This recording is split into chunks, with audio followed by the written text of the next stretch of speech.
e aqui uma mútua influência.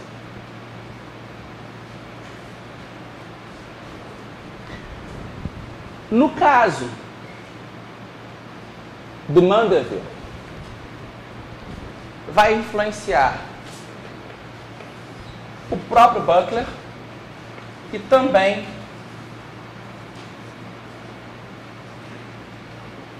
David Hume, que na visão de Ludwig von Mises é o verdadeiro pai da economia moderna.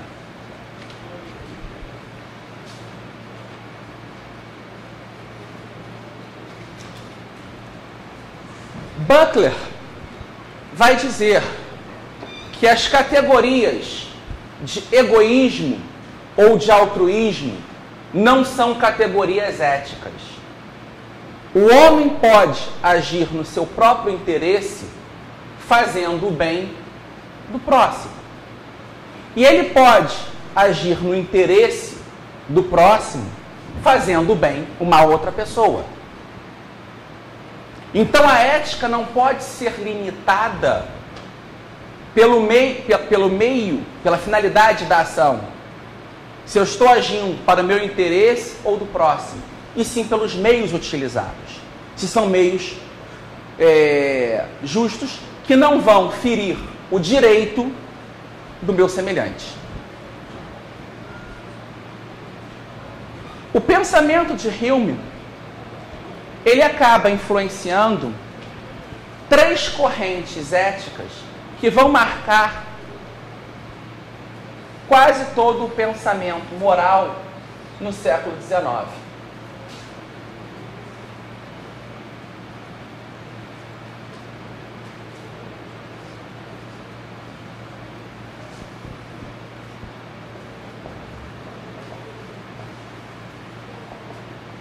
Adam Smith, com a ideia da teoria dos sentimentos morais.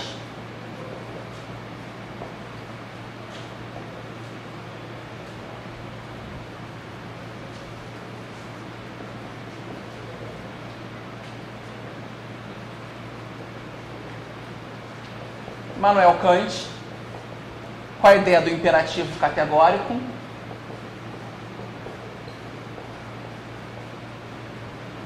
E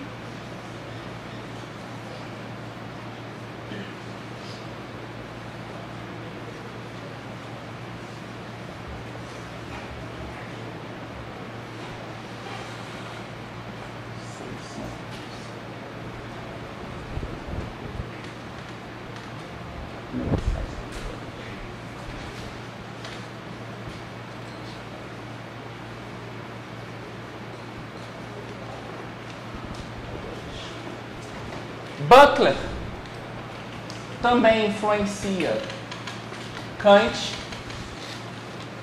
e Adam Smith, que é diretamente influenciado por Adam Smith. E Butler também influencia Hume.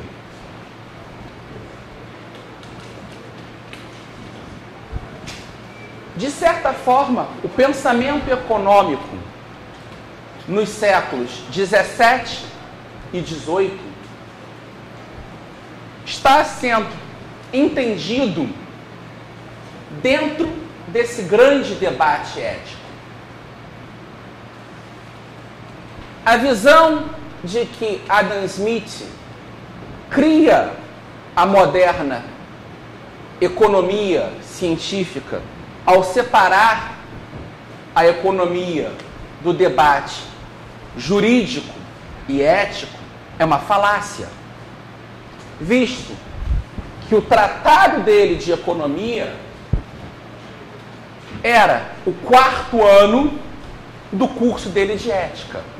E ele nunca pensou a riqueza das nações dissociada da teoria dos sentimentos morais, nem das conferências sobre filosofia do direito. Quem vai fazer a grande separação entre economia e direito, entre economia e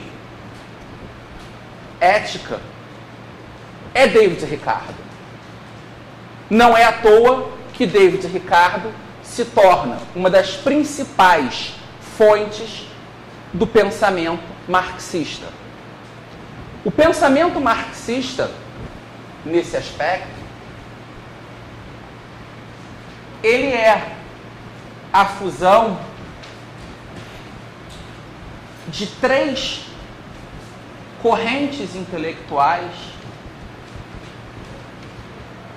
muitas vezes antagônicas.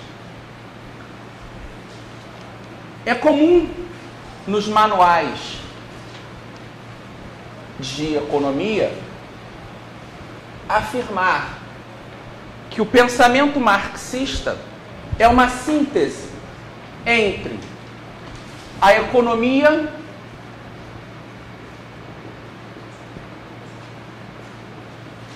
política clássica, tal como formulada por David Ricardo,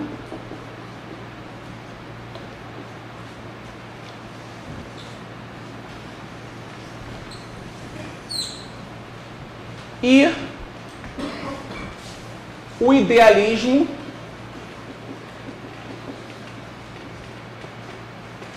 tal como formulado por Hegel.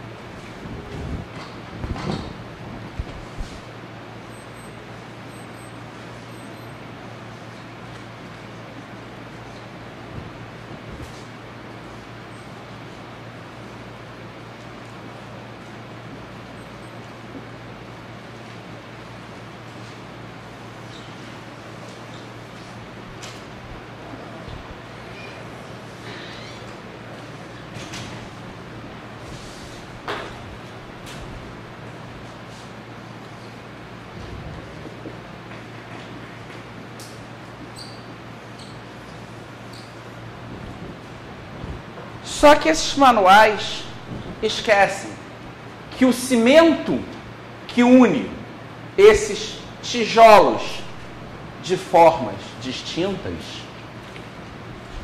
é o positivismo de Augusto Comte. A ideia de que o homem, por suas meras forças intelectuais, pautado numa concepção mecanicista da realidade, pode transformar o mundo que o cerca. O homem é tão inteligente que ele pode criar deliberadamente a ordem que o cerca. Não é à toa que Marx, ao dividir a humanidade em ciclos, feudalismo, economia pré-capitalista, capitalismo e socialismo, está seguindo a mesma tipologia trinária que Comte usou ao dividir a história da humanidade em idade teológica, idade metafísica e idade científica. Marx se torna o novo profeta gnóstico que, vendendo uma falsa concepção de ciência, levará a humanidade à redenção. Pela mudança das estruturas sociais e econômicas, criará um homem novo. Ele mudará a natureza humana. O marxismo conduzirá o homem às portas do progresso ilimitado. O capitalismo venceu a escassez. Agora é uma questão de distribuição. E isso a ditadura do proletariado vai fazer para que todos vivamos, no fim da história, o paraíso na Terra. Esse tipo de concepção, ela acaba permeando, mesmo que indiretamente, vários pensadores não marxistas. A ideia desse cientificismo, demonstrando que o homem é tão esperto que é capaz de criar a ordem que o cerca, se encontra no monetarismo, se encontra no public choice, se encontra no keynesianismo, em várias vertentes da economia neoclássica, até autores respeitáveis como Lionel Robbins, os neonacionalistas, o Douglass North. Há uma crença em que mais importante que entender e descrever a realidade que nos cerca, a função do economista é prescrever os remédios para todos os males da humanidade. Aquilo que Hegel denominou de arrogância fatal, ou conceito fatal.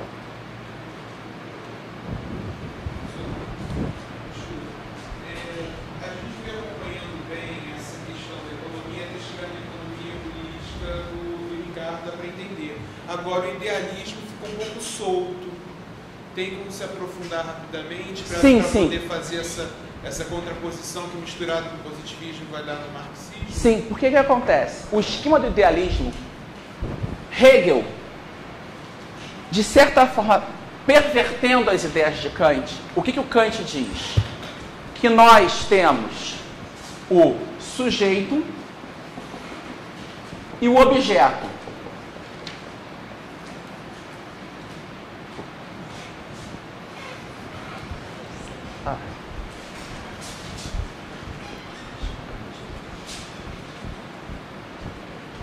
Sujeito e o objeto.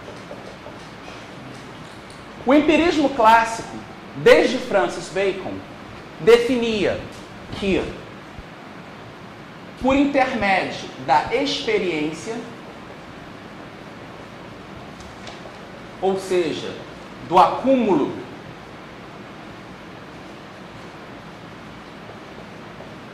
de fatos, é possível conhecer a realidade tal qual ela é.